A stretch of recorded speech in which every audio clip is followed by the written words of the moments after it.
오늘 새벽 극적으로요, 보건의료노조와 정부가 협상에 타결을 했습니다. 예정대로라면 7시부터 파업에 들어갈 예정이었는데 새벽 2시에 협상이 타결이 됐다, 이런 소식이 전해졌습니다. 정말 어젯밤 직전까지만 해도 협의가 상당히 어려웠는데 일단 한숨을 돌렸네요, 평론가님. 예, 정말 다행인데 많은 국민들이 걱정을 했었죠. 총파업에 돌입하면 의료 공백이 시작될 수 있으니까. 네. 그리고 그 총파업을 하더라도 이제 의료기관이 100% 정지는 하지 않을 것이고 도라는 갈 텐데, 그럼 소수의 인력으로 돌아갈 거 아니겠습니까? 그러면 그 소수의 인력한테 가해지는 또 업무의 과중함이 굉장히 또 심각한 사안이 됐을 것이고, 네. 걱정을 많이 했었는데 총파업 시한 5시간을 앞두고 극적으로 타결이 된 거예요. 이게 타결이 될 수 있었던 것은 그만큼 의료진 분들이 대승적으로 지금 이렇게 좀 마음을 열어준 것 같고, 사실 의료진들 입장에서는 물러설 수 있는 상황은 아니거든요. 너무 괴로운 그렇죠. 상황이니까. 네. 그런데도 불구하고 국민과 우리 국가 공동체를 생각해서 의료진분들이 많이 양보를 해준 것 같습니다. 그래서 다행히 타결이 됐고, 지금 그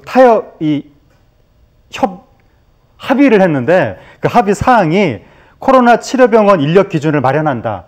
그리고 생명안전 수당을 도입한다. 그리고 2025년까지 중진료권 70여 곳에 대해서 책임 의료기관을 지정한다. 이런 식의 내용들인데, 네. 이런 거는 당연히 이루어져야 하는 것이고, 이것 이상으로 더 많이 우리나라 어떤 공적 의료의 기반을 확충하는 그런 작업들을 앞으로 해야 될 것 같습니다. 네. 말씀하신 대로 사실 노조에서 요구한 것이 아니더라도 이미 우리 정부가 시행했어야 되는 내용인데 계속해서 여러 가지 예산이라던가 법규 등등의 문제로 미뤄져 왔던 내용이기도 합니다. 그렇기 때문에 이번 타결, 지금 의료 공백만 간신히 피한 것일 뿐이다, 이런 얘기가 나오기도 하고요. 지금 의료진들이 지쳐있는 상황이 상당히 좀 심각하지 않습니까? 예, 의료진들의 상황이 심각하고 우려된다는 얘기를 제가 작년 여름에도 했었는데, 그때 의료진들이 코로나19 상황에서 여름을 난다는 게 너무 힘들어 보이는 거예요. 그런 걱정을 했었는데 그게 해를 넘겨서 여름을 2번 보냈거든요. 그러니까 이거는 인간적으로 견딜 수 있는 체력의 한계를 벌써 지나치지 않았을까. 올여름에 얘기가 나온 게 의료진들이 계속 일을 하면서 땀이 막 비 오듯이 흐르니까, 네. 신발에서 이렇게 철벅철벅 소리가 난다는 얘기까지 나왔었거든요. 이 생활을 과연 언제까지 할 수 있을지. 근데 지금 많은 국민들이 코로나19 상황이 하도 오래 계속되다 보니까 하루에 확진자가 몇백 명, 1000명 이상 이렇게 나와도 그런가 보다 하고 이 상황 자체에 익숙해지는, 무감각해지는 그런 경향이 있는데, 의료진은 무감각해질 수가 없거든요. 이게 자신의 생명을 갈아 넣으면서 이 상황을 지켜내고 있는 것이기 때문에, 네. 우리 국민들이 의료진의 이 헌신과 노고를 좀 이렇게 조금이라도 이해한다면, 지금 좀 느슨해진 분들이 많은데 방역에 더 고삐를 조이고 우리 국민들 한 명 한 명이 더 조심해야, 네. 그래서 이 대감염 사태를 조금이나마 완화시켜야 의료진들의 이 상황도 완화될 수 있을 것 같습니다. 알겠습니다. 물론 우리 국민들 그동안 잘 해오셨습니다만 분명히 또 최근 들어서 좀 느슨해진 부분이 있는 것도 사실입니다. 다시 한번 좀 다잡아야 될 때다, 그렇게 말씀을 하셨는데, 내일 추석 연휴까지 포함하고 있는 새로운 사회적 거리 두기 기준이 발표될 예정으로 지금 알려져 있습니다.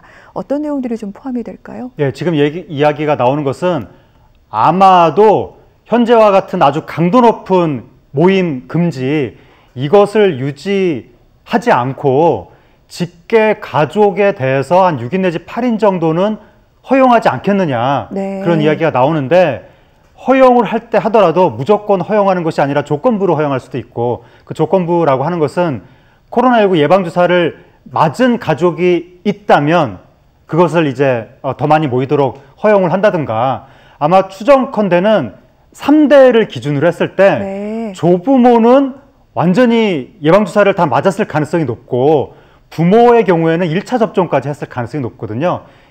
그렇다면 조부모, 부모, 자식까지 해서 그렇게 모일 수 있게 하는 쪽으로 허용될 가능성이 있지 않겠는가.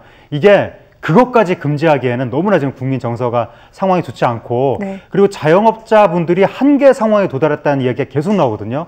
그래서 위드 코로나를 해야 된다. 네. 어느 정도는 코로나19 확산을 감수하면서도 모일 수 있게 해줘야 된다. 그런 얘기가 계속 나오기 때문에 그 예방주사 맞는 그 추이를 봐가면서 정부가 조금씩 완화를 해나갈 것 같은데, 일단은 이번 추석 때는 직계 가족 위주로 완화를 할 것 같고, 예방주사가 지금 모더나가 오늘 102만 회가 도착을 했고, 루마니아에서 화이자가 52만 회가 도착했고, 그리고 또 이번 주말에도 모더나가 500만 회가 더 들어온다고 하니까, 이런 추세로 가면 그래도 9월 정도에는 조금 더 완화될 수 있을 것 같은데, 아무튼 향후의 추이는 더 지켜봐야 될 것 같습니다. 알겠습니다.